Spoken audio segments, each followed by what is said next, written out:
Младенец-слон Темба потерял свою мать, что для такого юного создания является большим трагическим событием. Оставшиеся без матери в раннем возрасте слоны могут настолько глубоко переживать, что отказываются от пищи и влаги, что может стать причиной их смерти. Вследствие этого, люди прилагают усилия, чтобы найти малышу замену матери. К сожалению, Темба не желал примириться с своими сородичами и оставался одиноким. Испытывая сложности с его социализацией, специалисты приняли решение о том, чтобы переместить его из дикой местности в заповедник Шамвари.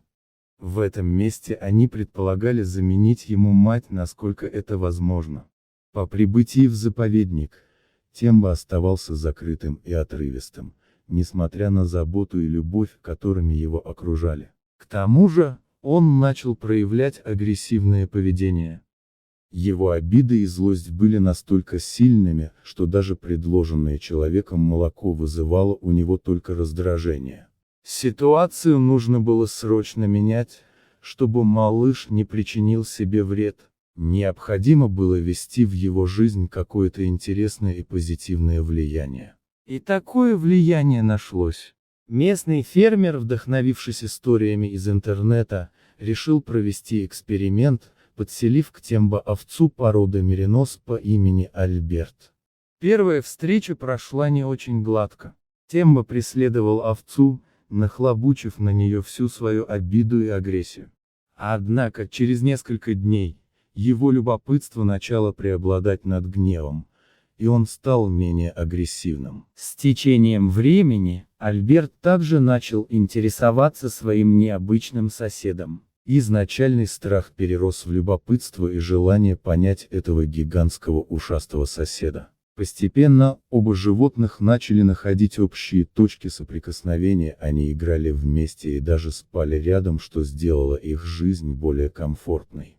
Этот необычный эксперимент с подселением овцы стал успешным. Изменения в поведении Тембо порадовали всех, кто заботился о нем. Со временем, эти два четвероногих создания стали неразлучными друзьями, доказав, что даже в трудные моменты можно найти поддержку там, где ее меньше всего ожидаешь.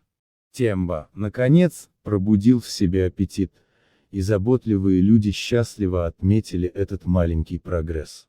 Однако радость была недолговечной. Интересная динамика установилась между слоненком и овцой Альбертом. Если от Тембо не ожидали ничего необычного в поведении, то Альберт начал подражать своему крупному другу. Например, он стал есть колючки акации, что было не характерно для овец. Альберт, повлиявший на столь же охранительское поведение, как и Тембо, теперь выходил на перепутье, если пытались представить слоненку какое-то другое животное. Он злобно стучал копытом и показывал готовность прогнать любого незваного гостя.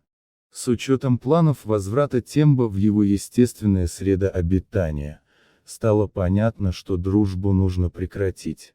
Тембо уже освоился, преодолел свои психологические барьеры, и его теперь нужно было подготовить к жизни в дикой природе. Таким образом, он был переселен в другую локацию, далеко от своего овечьего друга. Но, к большому сожалению, Тембо не успел дожить до дня, когда его можно было бы отпустить на волю. Внезапные проблемы с пищеварением привели к его ранней смерти. Его жизнь оборвалась всего 2 года.